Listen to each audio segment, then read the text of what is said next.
Welcome to our ஆன்மீக களஞ்சியம் channel. இன்னைக்கு நம்ம பார்க்க போகிறது தெய்வத்தின் குரல் 5ஆம் பாகம் 4ஆம் அத்தியாயம் ஸ்ரீ சங்கர சரிதம். அதில் சங்கர விஜயம். அதை ரொம்பவும் அசாதுவாக இழுத்து விட்டு கொண்டிருந்த காலத்தை பற்றி பார்த்து கொண்டிருந்தோம். 72 துர்மதங்கள் அப்போது ஜனங்களை கலக்கிக் கொண்டிருந்ததாக புஸ்தகங்களில் சொல்லியிருப்பதை சொன்னேன். எந்த புஸ்தகங்கள் என்றால் ஆச்சாரியாலின் சரித்திரத்தை சொல்வதான புஸ்தகங்கள். அவற்றுக்கு சங்கர விஜயம் என்று பேர். விஜயம் செய்தார் என்று ஒரு பெரிய மனுஷர் ஒரு இடத்துக்கு விசிட் செய்தால் சொல்கிறோம். விஜயம் என்றால் விசேஷம் வாய்ந்த ஜெயம், அதாவது சிறப்பான வெற்றி.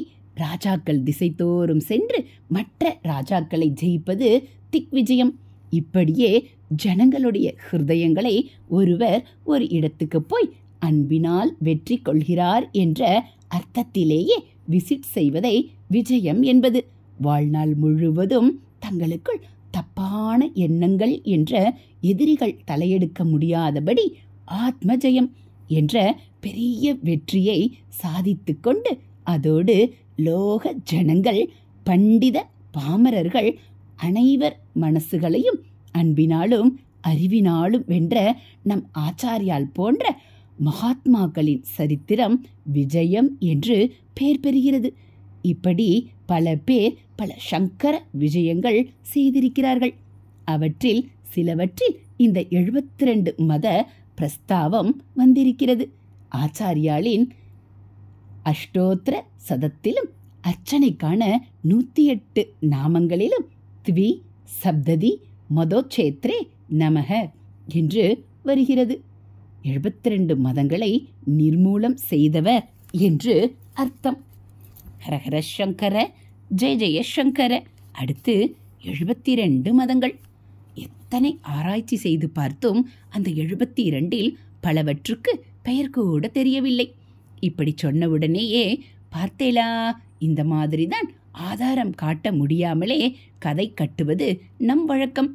இப்படி பண்ணித்தான் ஹிஸ்டரி என்பதே இல்லாமல் எல்லாம் மித் ஆக எழுதி வைத்துக் கொண்டிருக்கிறோம் என்று ஆக்ஷேபிக்க வேண்டாம்.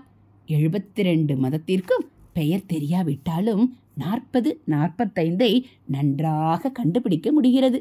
இவற்றில் பலவற்றுக்கு ஆதார புஸ்தகங்களும் ஏராளமாக உள்ளன.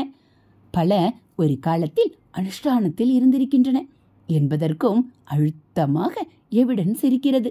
இவற்றில் மீமாம்சை, நியாயம், வைசேஷிகம் போன்ற சில நம்முடைய வேதாந்த மதத்திற்கே ஓரளவு வரை ஆதரவாக இருப்பதால் இன்றைக்கும் பாடசாலைகளில் சொல்லிக் கொடுத்து வருகிறோம். 72 மதம் என்ற பேச்சு ரொம்ப காலமாக தொடர்ந்து இருந்து வந்திருக்கிறது.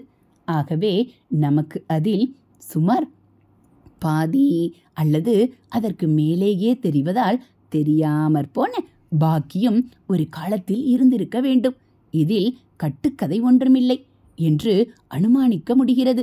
ஆச்சாரியாலின் சமகாலத்தியவை என்றே சொல்லக்கூடிய அவரது சரித்திர புஸ்தகங்களில் அநேக மதங்களின் பெயர்களை சொல்லி அவற்றையெல்லாம் அவர் நிராகரித்தார் என்று விவரித்திருக்கிறது. சிவமதங்கள், விஷ்ணு மதங்கள் மாதிரி பிரம்மாவையே குறித்ததாக ஹைரண்ய கர்ப்ப மதம் என்று கூட இருந்திருக்கிறது.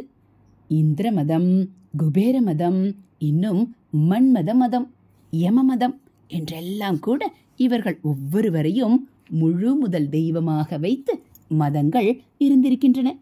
இப்படியே பித்ருக்களை குறித்து மதம், பூத வேதாளங்களை குறித்து கூட மதம், குணங்களே கடவுள் என்று வழிபடுவது, காலமே கடவுள் என்று வழிபடுவது என்றெல்லாம் விசித்திரமாக அந்த புஸ்தகங்களில் பார்க்கிறோம்.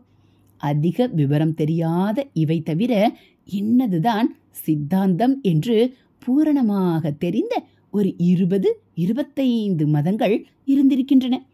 என்னென்ன என்றால் ஆச்சாரியால் புது ஜீவனோடு ஸ்தாபித்த வேதாந்தம் தவிர சத் தர்சனம் என்ற 6இல் மீதியுள்ள சாங்கியம், யோகம், நியாயம், வைசேஷிகம், மீமாம்சை என்ற 5 பாசுபதம், காளாமுகம், பாகவத, பாஞ்சராத்திரம் இந்த இரண்டையும் ஒன்றுபடுத்தியே ஆச்சாரிய பாஷ்யங்களில் சொல்லியிருக்கும்.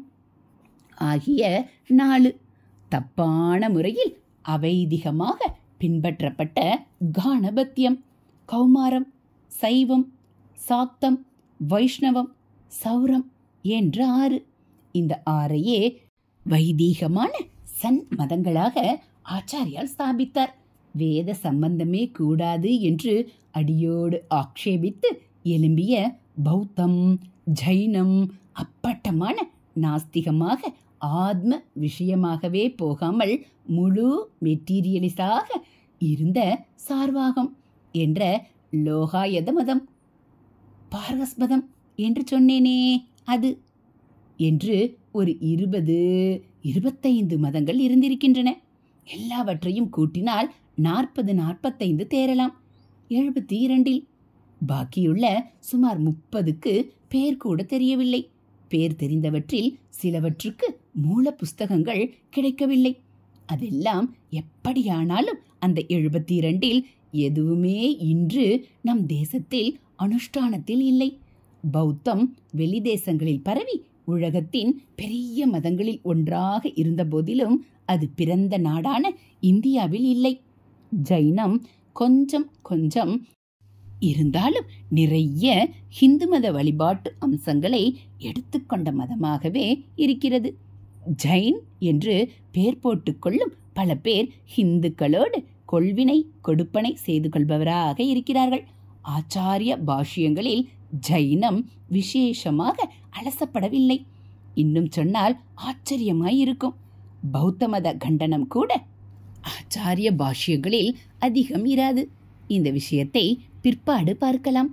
இப்போது நம் தேசத்தில் சைவமாகவும் வைஷ்ணவமாகவும் பல மதங்கள் இருக்கினவென்றாலும் ஆச்சாரியால் அவர் காலத்தில் கண்டனம் செய்த சைவ வைஷ்ணவ மதங்கள் வேறே, தற்போது இருப்பவை வேறே.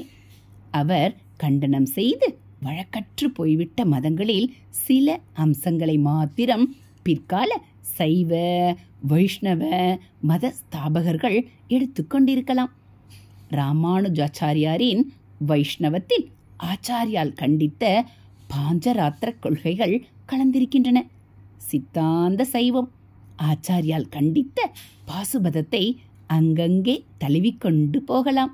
எப்படியானாலும் இந்த மதங்கள் எல்லாம் ஆச்சாரியால் அவர் காலத்தில் கண்டனம் செய்த அந்த மத ரூபங்களிலிருந்து மாறுபட்டு அவருக்கு பிற்காலத்தில் வந்த மத ஸ்தாபகர்கள் கொடுத்த புது ரூபங்களில்தான் இருந்து வருகின்றன. நியாயம், மீமாம்சை போன்றவற்றுக்கு நிறைய புஸ்தகம் இருந்து இவற்றை படிப்பவர்களும் இன்று வரை இருந்து வந்தாலும் நியாய மதஸ்தர், மீமாம்சை மதஸ்தர் என்றெல்லாம் அவற்றையே மதமாக எடுத்துக்கொண்டு அனுசரிப்பதென்பது ஆச்சாரியாளுக்கு அப்புறம் இல்லை. இன்றைக்கு யோக மார்க்கங்கள் நிறைய தோன்றி பல பேர் அவற்றின்படி பண்ணி பார்த்தாலும் கூட தங்களை ஹிந்து மதத்திலிருந்து பிரித்து யோக மதஸ்தர் என்று சொல்லிக் கொள்ளவில்லை அல்லவா? 72இல் பல பேர் கூட தெரியாமல் ஓடிவிட்டிருக்கின்றன என்றால் ஆச்சாரியால் தான் போட்டி இருக்கிறார். சிலவற்றை புஸ்தகங்களிலிருந்து தெரிந்து கொள்கிறோம். சில தேசாந்திரங்களில் வழக்கத்தில் இருப்பதால் தெரிகிறது. இடிந்த சிலைகள் மண்டபங்களில் இருந்தும் ஓஹோ முன்னே இன்ன மதம் இருந்திருக்கிறது என்று கண்டுபிடிக்கிறோம். ஆச்சாரியால் ஒருத்தர் மட்டும் வந்திருக்காவிட்டால் அவற்றை கண்டுபிடிக்க இத்தனை கஷ்டப்படவே வேண்டாம். ஹிந்து மதத்தை தான் தேடி கண்டுபிடிக்க நேர்ந்திருக்கும். ஹரஹர சங்கர ஜெய ஜெய சங்கர, ஹரஹர சங்கர ஜெய ஜெய சங்கர. மகா பெரியவாச்சரணம். இது போல தெய்வத்தின் குரல் பகுதிகளை நீங்கள் தினந்தோறும் கேட்கணும் அப்படின்னா மறக்காமல் நம்ம சேனலை சப்ஸ்கிரைப் பண்ணுங்கள். கூடவே பெல்லைக்கானை கிளிக் பண்ணி ஆளுங்கிற பட்டனையும் அழுத்திடுங்க. அப்போ நம்ம படிக்கக்கூடிய தெய்வத்தின் குரல் பகுதிகள் உங்களுக்கு உடனே நோட்டிஃபிகேஷனாக வந்துடும். நம்ம சேனலில் வரக்கூடிய தெய்வத்தின் குரல் பகுதிகள், மகா பெரிவா மகிமை, ஆன்மீக கதைகள், ஆன்மீக தகவல்கள், ஸ்லோகங்கள் எல்லாம் உங்களுக்கு பிடிச்சிருந்தா ஒரு லைக்கும் கமெண்ட்டும் கொடுத்து உங்களுக்கு தெரிஞ்சவங்களுக்கும் ஷேர் பண்ணுங்க. ஹரஹர சங்கர ஜெய ஜெய சங்கர, ஹரஹர சங்கர ஜெய ஜெய சங்கர. மகா பெரியவா சரணம். தேங்க்யூ.